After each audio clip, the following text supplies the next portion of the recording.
বিএনপির সিনিয়র যুগ্ম মহাসচিব রুহুল কবির রিজভী বলেন, ভারপ্রাপ্ত চেয়ারম্যান তারেক রহমানের নির্দেশনায় সমাজ কল্যাণমূলক কর্মের প্রেরণায় এবার ঈদে যারা বেশি আয় করতে পারেননি, স্বল্প আয়ের মানুষদের কাছে উন্নত মানের খাবার পরিবেশনের মতো একটি মুহূর্ত তৈরি করেছে।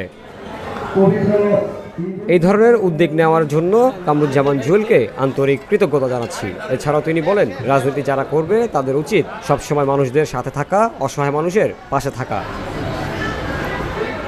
বিগত 15 বছর আমরা অনেক সংকটে পড়েছিলাম, অন্ধকারের মধ্যে ছিলাম, আমরা কেউ নির্ভয়ে চলাফেরা করতে পারিনি। বিগত 15 বছর আমরা ভয়ে আতঙ্কে নির্বিঘ্নে দিন কাটিয়েছি। 5 আগস্টের পর কিছুটা হলেও আমরা স্বস্তিতে নিঃশ্বাস নিতে পারছি।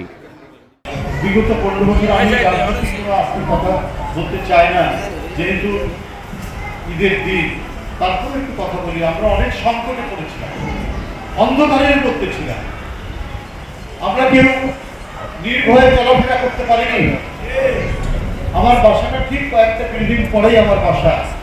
এই আদাবরখানা বস্তি আমার বাসার বাড়িতে ডেকে বলতো যে আপনি মুসলোকে দেন, বন্ড দেন, যে রিজভী আহমেদ জেল থেকে বের হলে পরে সে এই বাসায় আপনি আর তাকে রাখবেন না, জোর করে বন্ড দিতে হয়েছে তাকে। এই সময় ছিল, এটা দুঃসময় ছিল। 15 বছর আমরা ভয়ে আতঙ্কে নির্বিঘ্নে দিন কাটিয়েছি, নির্বিঘ্নে বাসায় ফেরা আমাদের হয়ে।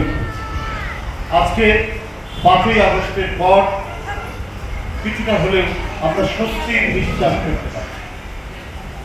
হয়তো এইটুকু করা উচিত যে না, বাসায় ফেরার সময় আমি গ্রেফতার হব না, আমাকে কেউ মামলা দেবে না, আমি কোনো বিপদে পড়ব। রোববার পবিত্র ঈদ উল ফিতর উপলক্ষে রাজধানীর হতদরিদ্র ও ছিন্নমূল পথ শিশুদের মাঝে উন্নত মানের খাবার বিতরণ এক অনুষ্ঠানে তিনি এসব কথা বলেন। বসুন্ধরা, উত্তরা, বনশ্রী, কুড়িল ও বাড্ডা সহ রাজধানীর বিভিন্ন স্থানে অভিজাত ও অত্যাধুনিক মানের ফ্ল্যাট কেনার এক নির্ভরযোগ্য প্রতিষ্ঠান প্লেজেন্ট প্রপার্টিজ লিমিটেড। তাই আপনার স্বপ্নের আবাসনের জন্য আজই যোগাযোগ করুন।